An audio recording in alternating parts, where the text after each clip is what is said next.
ఈ వీడియోని మీకు స్పాన్సర్ చేస్తున్న వారు Truezone solar by Suntech. Truezone solar power super power. మీ పవర్ బిల్ ని జీరో చేసుకోవాలనుకుంటున్నారా? అయితే ట్రూజోన్ సోలార్ పవర్ ని ఇన్స్టాల్ చేసుకోండి.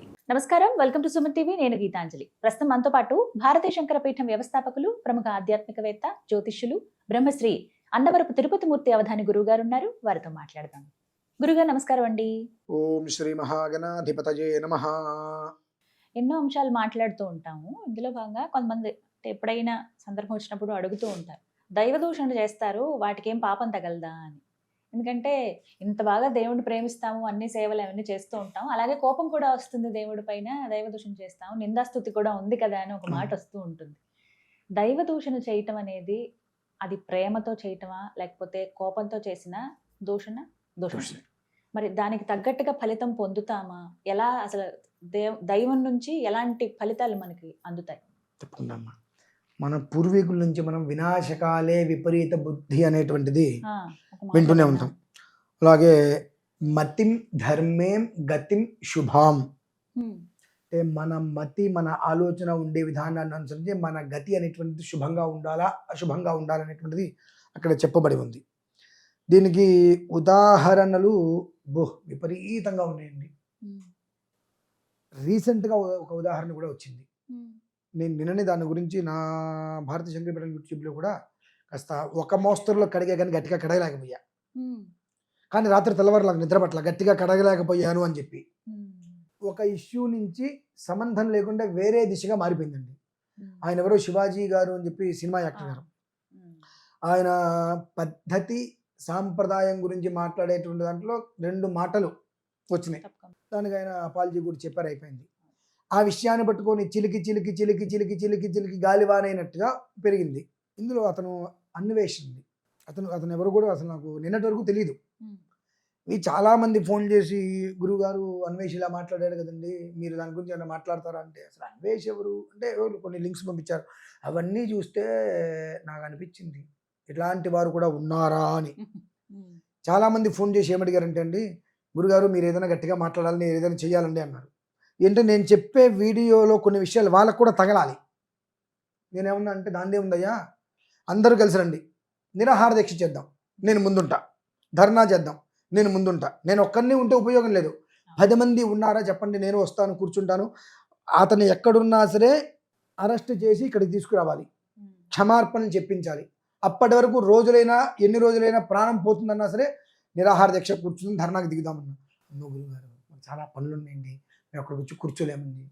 ఇక నీకు ఎందుకయ్యా అక్కడికి వచ్చి కూర్చోలేని వాడు నాకు ఎందుకు ఫోన్ చేసి చెప్తావు అనే విషయం మీద కొన్ని రాత్రి వీడియోస్ చేశా. ఇప్పుడు అదే వచ్చింది కాబట్టి చెప్తున్నానండి. నా అన్వేషించినటువంటి వ్యక్తి ధర్మద్రోహి, దైవద్రోహి, దేశద్రోహి కూడా అండి.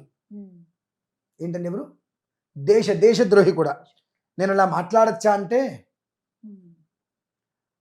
ఒక 10 మంది మంచి కోరుతూ, 10 మంది క్షేమాన్ని కోరుతూ, ఎప్పుడు ఆశీర్వచనాన్ని ఇచ్చేటువంటి బ్రాహ్మణుడిగా ఆ మాట నేను మాట్లాడకూడదు.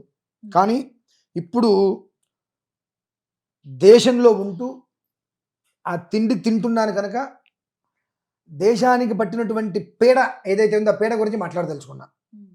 అతను మాట్లాడండి సీతమ్మ వారి గురించి, అలాగే ద్రౌపది దేవి గారి గురించి.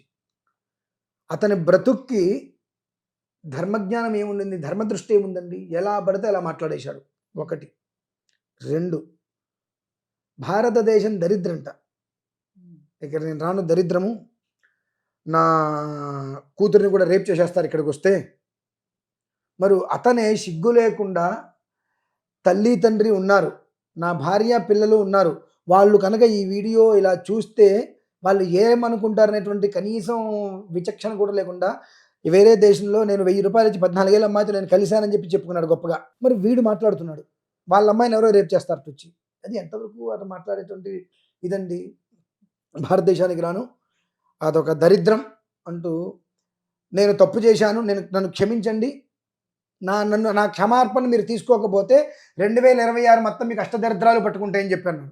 నేను అనుకున్నా వెంటనే, ఈ 2026 వరకు మాకు పట్టుకున్న అష్టదరిద్రాలు నువ్వే కదరా, ఆ దరిద్రాలు మాకు వదిలిపోతున్నాయి.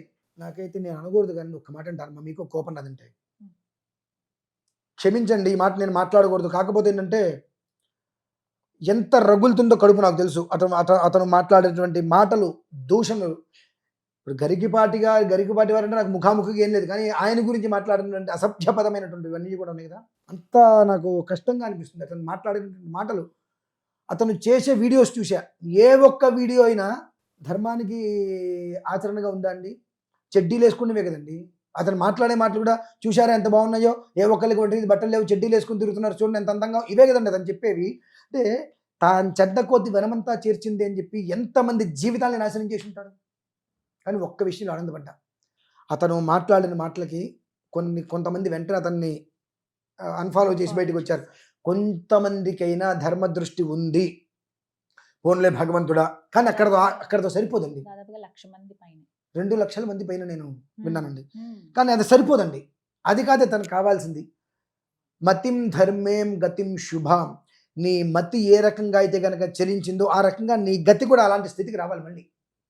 వస్తేనే అందరి కాళ్ళు పట్టుకొని, పెద్ద పెద్ద వాళ్ళ కాళ్ళు పట్టుకొని క్షమార్పణ చెప్పాలి.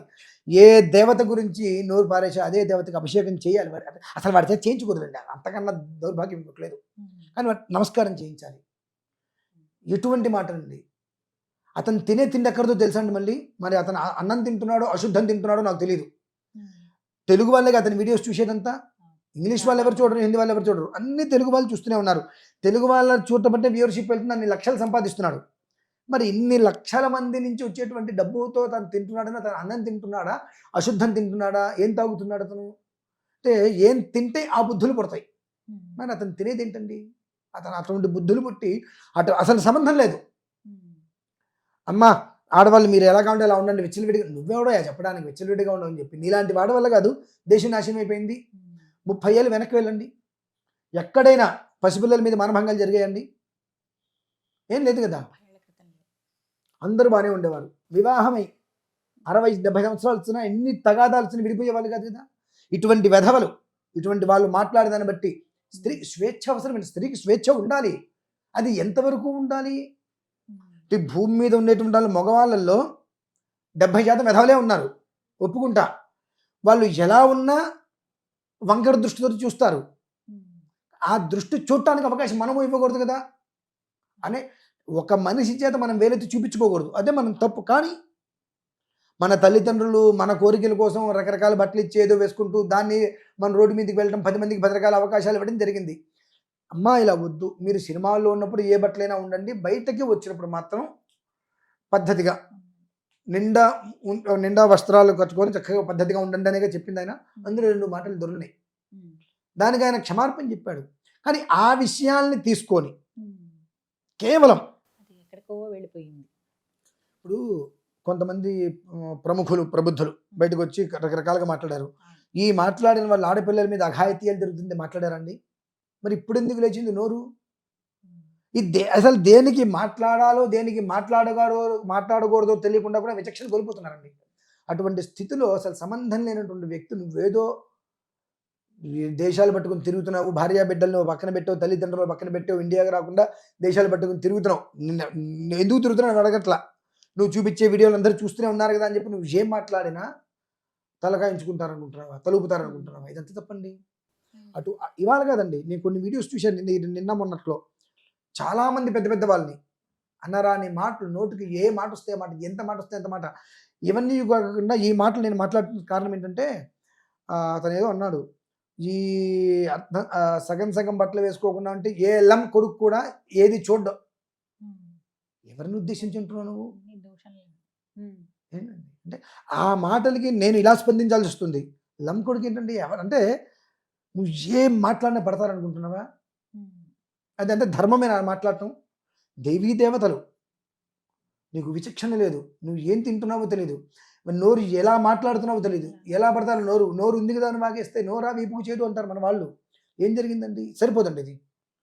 ఇంకా ఏ స్థితికి రావాలంటే ప్రముఖంగా ఇక్కడ ఇండియా దిగి లాక్కు రావాలండి. అతన్ని లాక్కొచ్చి నా ఈ ధర్మాన్ని నేను దూషించాను అని చెప్పి పెద్దల కాళ్ళు పట్టుకొని ఏడవాలి. అతను ధర్మద్రోహి, దైవద్రోహి, దేశద్రోహి కూడా. అతను పాస్పోర్ట్ మొత్తం సీజ్ చేయిస్తే చెప్తే ఇంకొక మనిషికి వెన్నులో వణుకు పుట్టాలంటే, ఈ మనిషికి సరైన బుద్ధి చెబితే ఇంకొక మనిషి ఇలా మాట్లాడాలంటే వామ్మో ఎప్పుడు వీళ్ళు ఎలా ఉన్నప్పటికీ కూడా ఏ మనిషికి సంబంధం లేకుండా ఎవరి జీవితం వాళ్ళు అనుభవిస్తున్నా వాళ్ళ ధర్మం గురించో వాళ్ళ దేశం గురించో వాళ్ళ దేవుడి గురించో కనుక మాట్లాడితే అందరూ ఒకటవుతారు, తిత్తి తీస్తారు అని చెప్పి ఇంకొకటి వెన్నులో వణుకు పుట్టాలంటే ఇది చాలా పై స్థాయికి వెళ్ళాలమ్మా. నేను సిద్ధపడ్డానమ్మా. ఫోన్లు చేస్తుంటే నాకు రండి నిరాహార దీక్ష చచ్చేంత వరకు చేద్దాం. అతని పేరు మీద నిరాహార దీక్ష చేస్తే ఏదైనా అయితే ఎక్కడున్నా అతను లాక్కొస్తారు, ఆ రకంగా అయినా అతను లాక్కొస్తారు, చేద్దాం రండి అన్న. జన్మలో నాకు ఫోన్ చేయకండి అని చెప్పి ఇంకా అంటే వాళ్ళ కుతూహలం. గురుగారు నేను దీని మీద చాలా ఇదిగా ఉన్నానండి, నేను మాట్లాడతానండి, నేను వస్తున్నానండి, మీకు చెప్తానండి, మీరు దీని గురించి మాట్లాడండి. నేను మాట్లాడటం కాదయ్యా, రా కూర్చుందాం. దానికి మళ్ళీ పిరికితనం. ఇటువంటి వాళ్ళు దేనికండి?